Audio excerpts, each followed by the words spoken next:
ನಮಸ್ಕಾರ ಫ್ರೆಂಡ್ಸ್, ನೋಡಿ ನಾವು ಹಲಸಿನನ್ನು ಕುಯ್ತಾ ಇದ್ದೀವಿ. ಇದಕ್ಕೆ ಇಂಗ್ಲೀಷ್ನಲ್ಲಿ ಜಾಕ್ ಫ್ರೂಟ್ ಅಂತಾರೆ. ಇದು ಒಳಗಡೆ ಹಾಲು ಇರುತ್ತೆ, ಅಂಟ್ಕೊಳ್ತಾ ಇರುತ್ತೆ. ಇದು ನೋಡಿ ಈ ಥರ ಅಂಟಿರುತ್ತೆ. ಕ್ಲೀನಾಗಿ ಕುಯ್ಬೇಕು ಫ್ರೆಂಡ್ಸ್ ಇದನ್ನು, ಇಲ್ಲ ಅಂದರೆ ಕೈಯೆಲ್ಲ ಅಂಟಾಗ್ಬಿಡುತ್ತೆ. ನೋಡಿ ಈ ಥರ ಇರುತ್ತೆ. ಇದು ಮಲೆನಾಡು ಪ್ರದೇಶದಲ್ಲಿ ಸಿಗುತ್ತೆ ಈ ಹಣ್ಣು. ಇದು ದೇಹಕ್ಕೆ ತುಂಬ ಒಳ್ಳೆಯದು.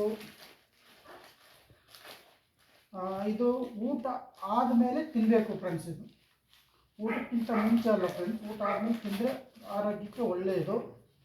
ಹಾಗಾಗಿ ಮಲೆನಾಡು ಪ್ರದೇಶದಲ್ಲಿ ಯಥೇಚ್ಛವಾಗಿ ಬೆಳೆಯುತ್ತೆ ಇದು.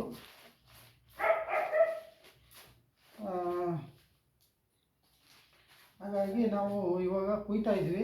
ನೋಡಿ ಈ ಥರ ಅಂಟ್ತಾ ಇರುತ್ತೆ. ಕ್ಲೀನಾಗಿ ಕುಯ್ಬೇಕು ಫ್ರೆಂಡ್ಸ್, ಇಲ್ಲ ಅಂದರೆ ಹಾಲಲ್ಲಿ ಅಂಟ್ತಾ ಇರುತ್ತೆ. ಸಬ್ಸ್ಕ್ರೈಬ್ ಮಾಡಿ, ಶೇರ್ ಮಾಡಿ, ಲೈಕ್ ಮಾಡಿ. Thank you.